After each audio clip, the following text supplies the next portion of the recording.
Coming up next on The Voice of Alabama Politics, high-stepping job growth. Also, the V-Team takes a look at more polls. And it's every citizen's obligation to hold their government accountable. Stop, Barney, stop! Citizens riot! Citizens riot!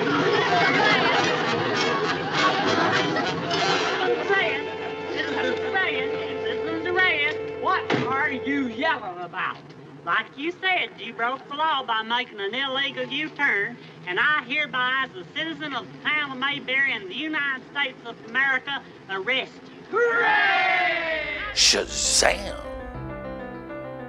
All this and much, much more coming up next on The V.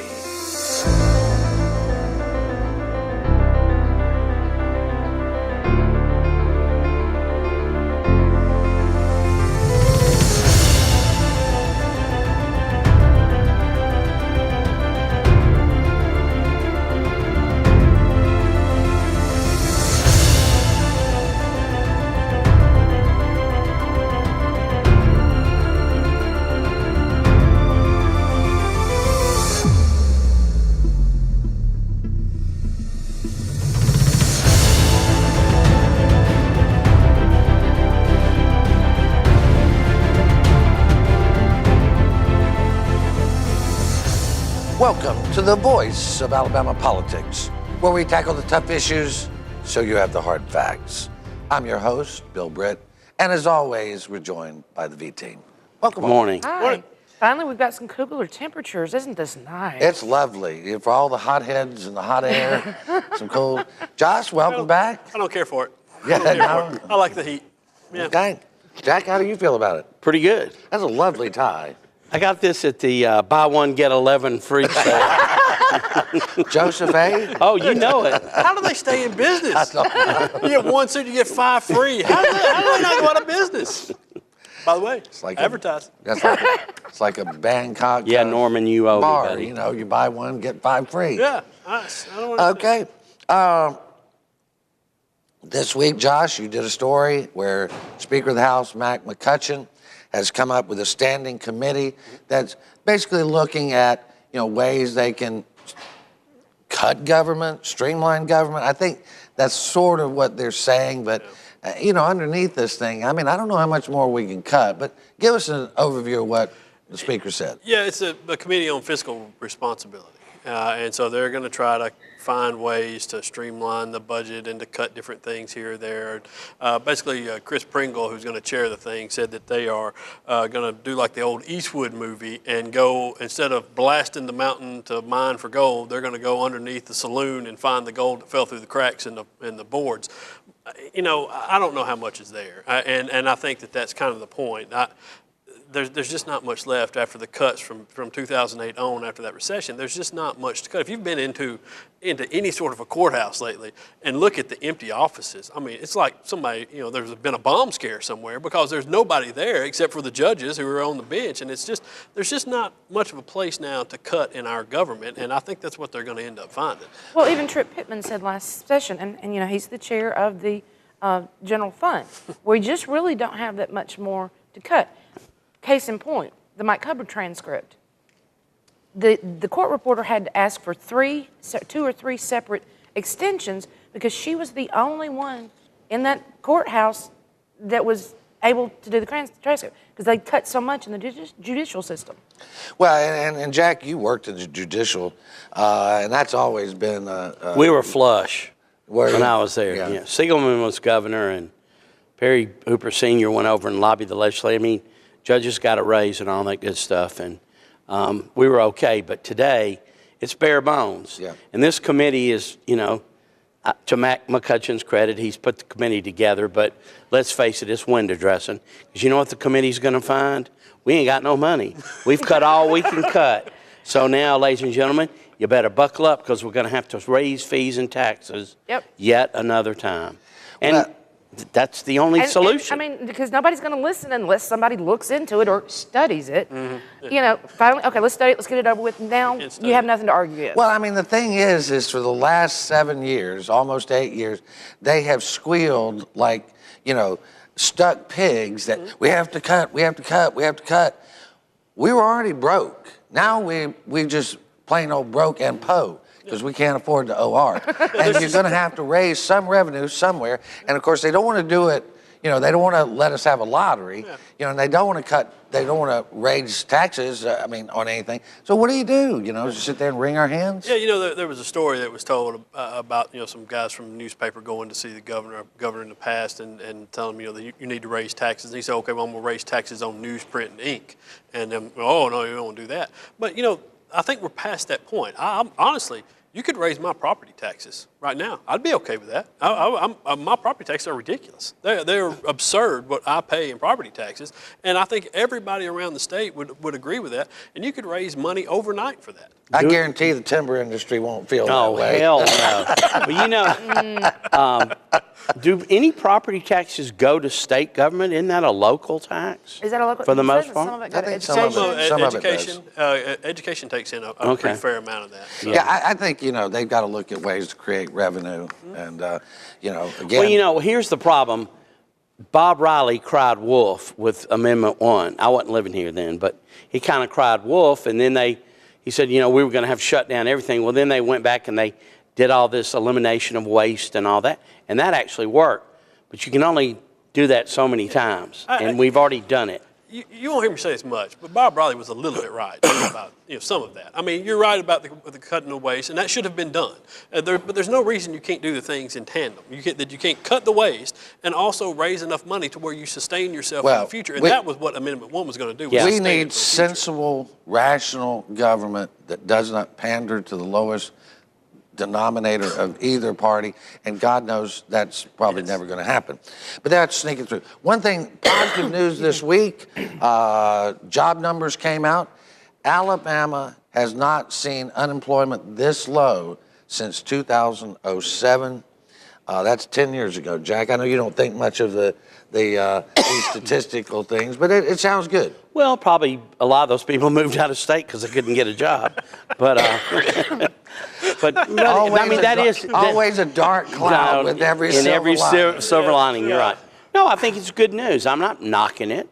I think it's good. I guess Robert Bentley, if he'd hung around, could have gotten his salary. He ain't paid? Yeah. No, Robert Bentley got paid exactly what he was worth. Susan, what do you think? Well, I think it goes to say that maybe businesses now are beginning to see a more stability in our state government. Mike Hubbard's gone.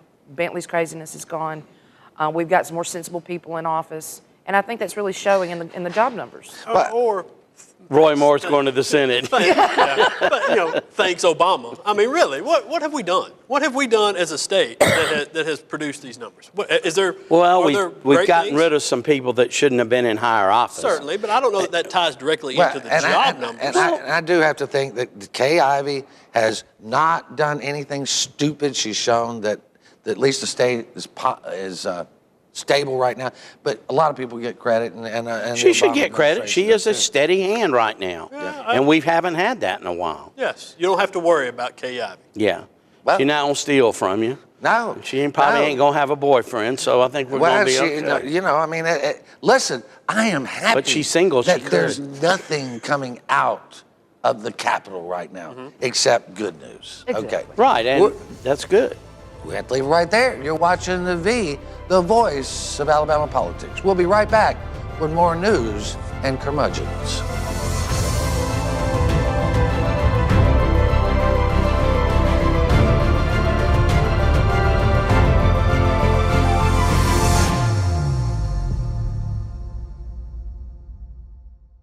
Food security, healthy citizens, and a strong Alabama economy. It all starts with our local family farms. I'm State Senator Tom Watley, and I'm proud of my work to support our local agriculture industry by cutting taxes, pushing to eliminate the overly burdensome regulations, and ensuring our agricultural entrepreneurs have the access they need to a skilled and legal workforce. When we work together to boost all of our Alabama, we're boosting our family farms, and we've got more work to do. I'm running for re-election because I want to go back to Montgomery and give the farmers the tools they need to expand, thrive, and continue to serve as the main driver for our economy. I'm Senator Tom Whiteley, and I humbly ask for your vote on Election Day.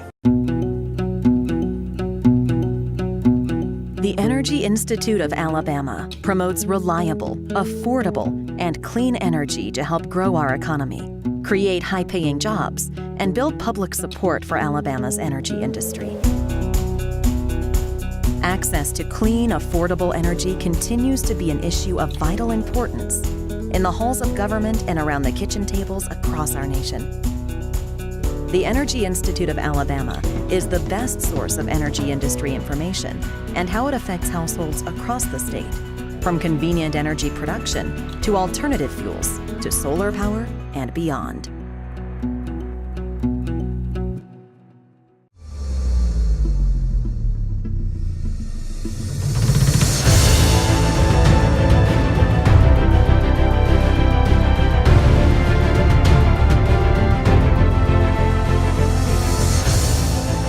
Welcome back to the voice of Alabama politics.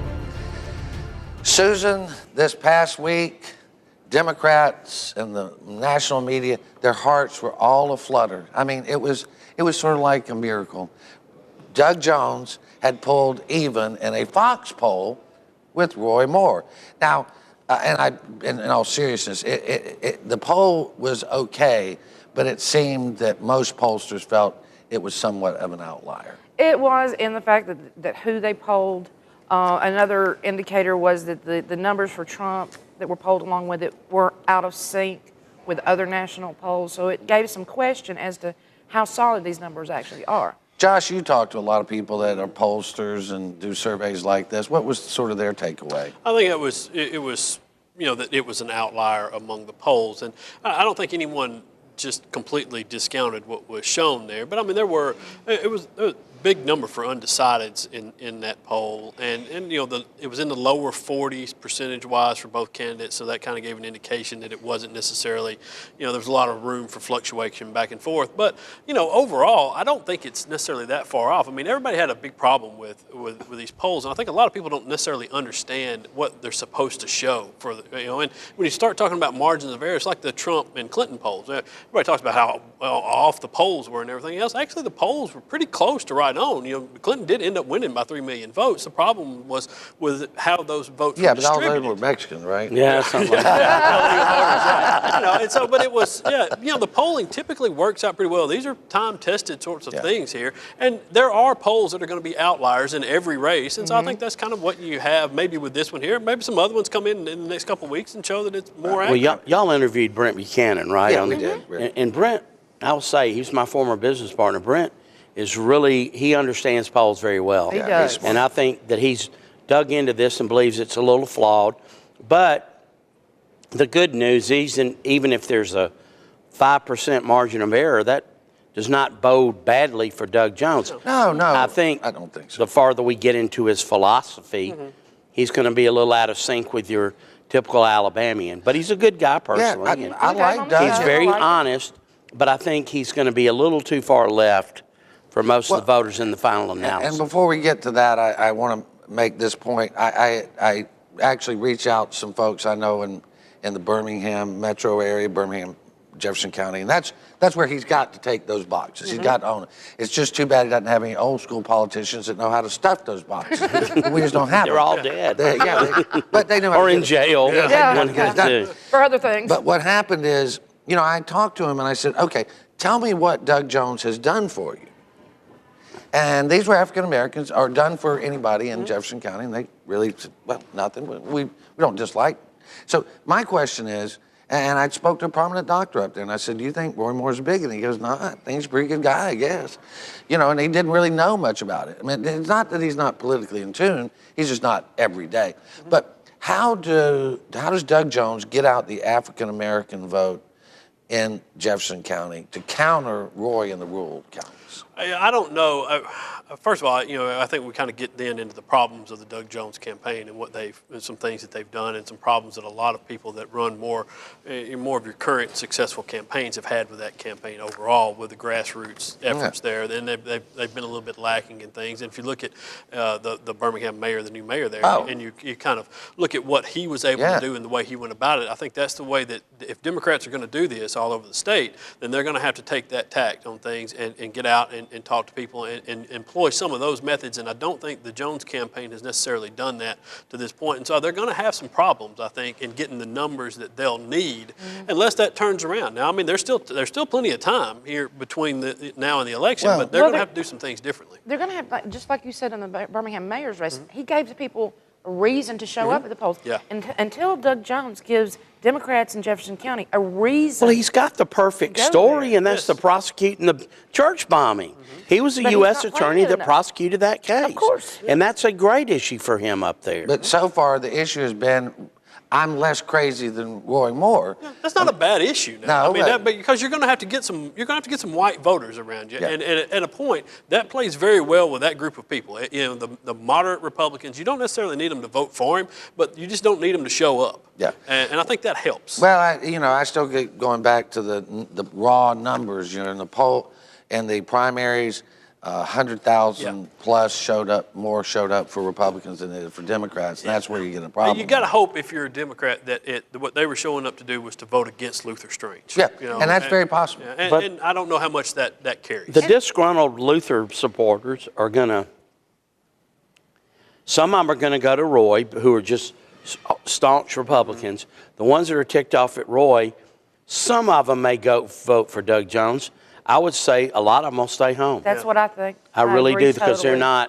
not sizzled up about either candidate. Well, you alluded to it before, and I don't want to beat this to death, but Jones's stance on abortion, where he backs a woman's right to have an abortion after 20 weeks. I mean, that's sort of not in the mainstream of Alabama.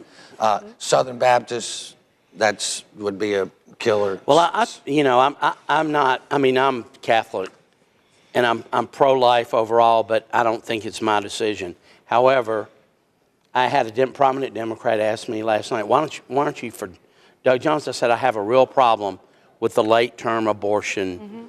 That he is not totally against that. That bothers me. We have two of our news family that are at 20 weeks right now, and this really hits home with this. And it's not me. Let me clear the air. You, Josh. Did you see your little punch going there? Yeah, exactly. Yeah, cut back. It's sympathy pregnancy.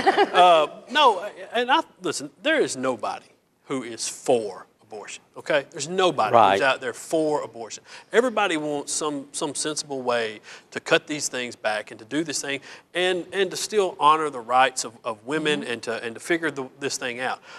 The problem that I have with the abortion argument now is that that's all you have for Roy Moore at this point. That's it. That's where you are here, and it's settled for the most part. You look at this is not a congressional issue. This is not something that Congress is going to take up and do something about. No. It's going to go to the Supreme Court, and the Supreme Court in the most recent cases have been decidedly on the Roe v. Wade train and we're going pro-choice. We're going to have to wrap it up. Chief Justice John Roberts said, it is sacrosanct. It is the law of the land. Yeah. It's here to stay. But people in Alabama don't like it. Yeah, I mean, just judge it on something else. Yeah. If you want to vote Roy Moore, don't do it for that reason. Well, there's church pews full of people who are going to vote for Roy Moore for a whole bunch of reasons, and that's going to be one of them. We're going to have to hold it right there. You're watching The V, the voice of Alabama politics. We'll be right back with more news and analysis.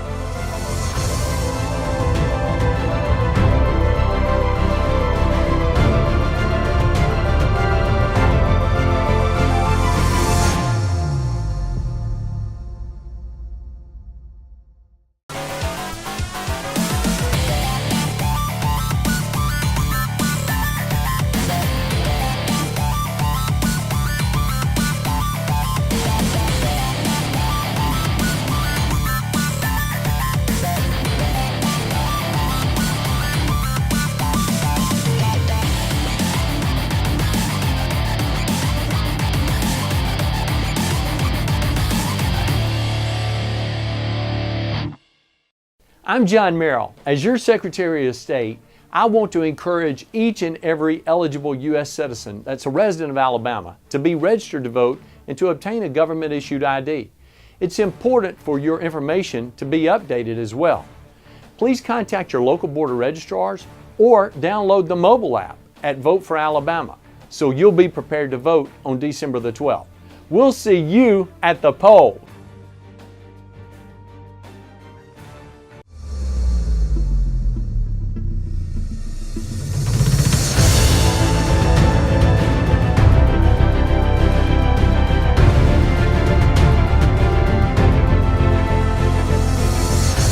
Welcome back to The V, the voice of Alabama politics. Jack David Lutter, who represents an environmental group, GASP. Well, I mean, you know. I know. I don't know what that stands for, but something. It stands for something. Yeah, of course. He has requested all the records where Luther Strange, as Attorney General, was involved with resisting the 35th Avenue Superfund. He fought back against it. He put several letters out there to the EPA, along with Billy Canary, who wrote, Business Council of Alabama wrote several op-eds, or at least one we know of. So he wants all the records, and there might be something there. We don't know what's there, but didn't Luther send a letter? Yeah, Two of them. Yeah, 2 letters, basically saying there wasn't anything to it and all that. Yeah. Well, if there's any more info on that, and this guy going through the open records law, I think we might find out more than we want to know. Yeah, he was kind of like the Wizard of Oz. There's nothing to see here. There's nothing to see here. Right. Well, Susan, doesn't it strike you as odd that, I mean, and in some ways the kind of way it was handled? There's right now the Attorney General for the Northern District, Dre Town, is saying no one else was involved in this EPA thing. No, nobody but these 4 guys, 2 Bosch lawyers, and one coal industry lawyer, and 1 representative. That everybody else didn't know. Well, then he's the only one in the state that believes that. Money was all over the place. There were checks that didn't have names on them, basically cash. You know, you don't endorse a check, it's cash, okay? Just like the bearer bond. I mean, 4 people orchestrated all of that, all the way up to the Attorney General's office, who, by the way, is supposed to be protecting the people that were getting poisoned. Josh, I mean, we've seen some conspiracies around, but there's generally not 4 stooges that can get together without it leaking out. They've got to have somebody helping them coordinate. You know, all right. At Balch alone, this was brought up, you know, that they were issuing checks out to the Oliver Robinson Foundation, and they were removing, in the accounting office, they were removing Oliver Robinson's name from the checks. You think Sally in accounting was just doing that on her own? You know, I mean, stop it, you know, get out of here with that nonsense. And so, and of course, her supervisor knew nothing about it. No, nobody. It's just those 2 guys. That's all. They were the only ones. I mean, all those partners up there at Bosch, some pretty smart lawyers going, $500,000 here, $500,000 there. Jack, they don't miss it, Yeah, right? when they make all their young lawyers punch time clocks. Yeah, I mean, come on. You know, you got to bring in X dollars this month if you want to pay. I mean, they knew all that stuff. Of course they did. Of This course is they asinine that. I mean, who are you fooling? If they were that really dumb, I wouldn't want to be one of their clients. And who the hell is Jay Town anyway? I never heard of him in my life. Oh, Is he a Trump guy? He was a Sessions guy. He was Sessions. Okay. He's from up north. He come running in here of late. And, you know, the GASP records, you know, they're after a lot of the emails back and forth. Right. And we know from the sources that we have here that there were a couple of different meetings between Luther Strange and attorneys with the coal industry and some executives with Balch and Bingham. And so we know that those things took place at the office, and that at the same time he was chasing out his chief of staff at the time to hold those meetings. And don't forget, you also found the money around those meetings. Yeah, and you know, and so he received checks from, well, I say his campaign received checks from Drummond Coal, about $25,000 a pop there. And, you know, 3 of them, and 2 of them came directly, you know, in the same time frame, a few days apart from him issuing letters out and inserting himself into this that nobody asked him to become involved in. Right, and when you go stay at the St. Regis in San Francisco, you're going to need a few extra dollars, you know? I mean, hey. Well, he went alone, though. I mean, I know, Yeah, but, you know, when you go to the America's Cup and places like that as Attorney General, this is all part of the job. Yeah. Anyway, I want to get to this before we close out today. We've had some pushback on anonymous sources and using whistleblowers, informants to write stories. And I felt like this past week, ALGOP Chair Terry Lathan had a point. She called, she said some of these leaks shouldn't come out. She called people who stood behind anonymous comments as cowards. And I did take issue with that because many times some of our bravest citizens are the people who are willing to call people out, but they don't want to lose their job and they don't want Well, to go. Terry's got a rich husband and she's never had to work, so she doesn't understand that people that work for other people can't always be identified as the source. Right. So, I mean, And a lot of these whistleblowers are legitimate people. And a lot of these people not only would lose their jobs, they'll lose their retirement that they've worked for years for, but at least the sources that we have here are ones that really want to see good government, really want to see Alabama work the way it's supposed to, and they'd blow the whistle on software or whatever to try to make everything better. Well, I mean, Josh, really, anonymous source is kind of a silly name for them anyway, really. Yeah, I mean, you know, we know who they are. Not anonymous. Yeah, and it's, you know, and if they're, so I've written a number of stories with anonymous sources, and I can't think of a single one that was inaccurate or what they have told me, because that, you know, it's a fairly extensive process that I go through to confirm that, you know, Sure. I typically don't just use an anonymous source's information. Right. I check what they say and against other facts and against talking to other people and try to verify what's going on there, you know, and really the one time that I've had somebody backtrack on me was the time it wasn't anonymous, and that's John Rogers. I mean, you know. Well, you know, those people are killers. Yeah, Bill, you and I have experienced times where we've used an anonymous source, and we've, of course, talked to other people, and then the head of that department would go searching through phone records and everything to try to root out who this person was. Yeah. So they know it's not a, you know, fake source. Yeah, and like so many times, people will give you a little hint, and then you have to really, really go track it down and get the paperwork and all that jag. I mean, it is not as easy as we just say, oh, well, good. Thank you. If anonymous sources were bad, Mike Hubbard would still be Speaker. That's right. That's so, right. I mean, that's one example of when people found information, they reported it, Right. but they didn't want to be sourced. On one sentence, y'all need to look into PBMs. That's right. That's what got us to... That's one sentence from an anonymous. And that's all they said. I want to make one more point. In 1778, the Continental Congress passed a resolution that said every American should report any misdoings in their government. It's a duty. We're going to leave it right there. Before we go, we'd like to wish happy belated birthday to our governor, Kay Ivey. Happy birthday, Governor. Keep up the good work, Kay. Wow. Happy birthday. Happy birthday. I thought you were flying solo. I'm sorry. Yeah, I was flying solo, but Jack I was just completely jumped unprepared. in. Anyway, I got nothing. thank you for watching The V, the voice of Alabama politics. You watch us because we watch them.